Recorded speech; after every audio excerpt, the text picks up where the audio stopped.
Danny নন, পুলিশের প্রাক্তন, সিকিম পুলিশের প্রাক্তন কর্তা ড্যানি ভুটিয়া বন্যপ্রাণের বিভিন্ন চামড়া, বিভিন্ন দেহাংশ পাচারের অভিযোগে গ্রেফতার হলেন।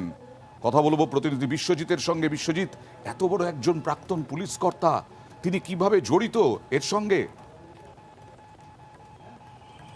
দেখো, সেই প্রশ্নই কিন্তু বন দপ্তরকে আরো নতুন নতুন তথ্য জানতে সাহায্য করছে। এই ড্যানি আসলে কে? এখন পুলিশ সূত্রে বা এই বন দপ্তর সূত্রে যেটা জানা গিয়েছে, এই ড্যানি ভুটিয়া সিকিম পুলিশের কিন্তু উচ্চপদস্থ আধিকারিক, অর্থাৎ ডিএসপি পদমর্যাদা সম্পন্ন ছিলেন।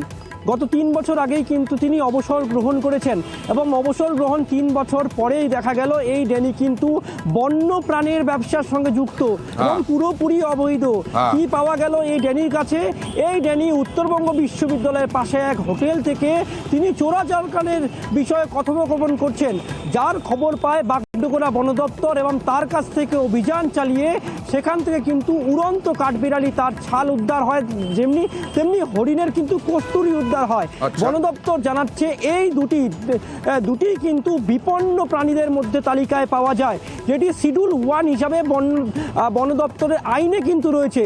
এবং কিভাবে এই ড্যানি পেল এবং তিনি কেন বা তার কাছে রেখেছিলেন, সেই প্রশ্ন জানতে চাইছে বন দপ্তরের আধিকারিকরা। যেটা জানা গিয়েছে, বড় একজন ব্যক্তি যদি জড়িত থাকেন দেহাংশ পাচারে, তাহলে আরো কত বড় চক্র রয়েছে এর পেছনে, এটাই এখন অবশ্যই পুলিশকে দেখতে হবে, বন দপ্তরকে দেখতে হবে।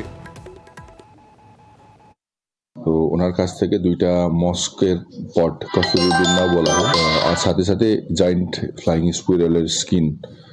তো এটা স্পট থেকে ওনার কাছ থেকে ধরা হয়েছে। এটা এত রেয়ার একটা যেটা অ্যানিমাল আছে, তার মানে schedule 1 as per wild life protection act আছে, তো সেটার একটা পার্ট এটা মানে ট্রানজ্যাকশন হচ্ছিল। ওনার একজনকে অ্যারেস্ট করা হয়েছে, আর আমরা তদন্ত করে দেখছি বাকি কি আছে না আছে। এবার চলে যেতেই হবে সন্দেশখালিতে। বেতাল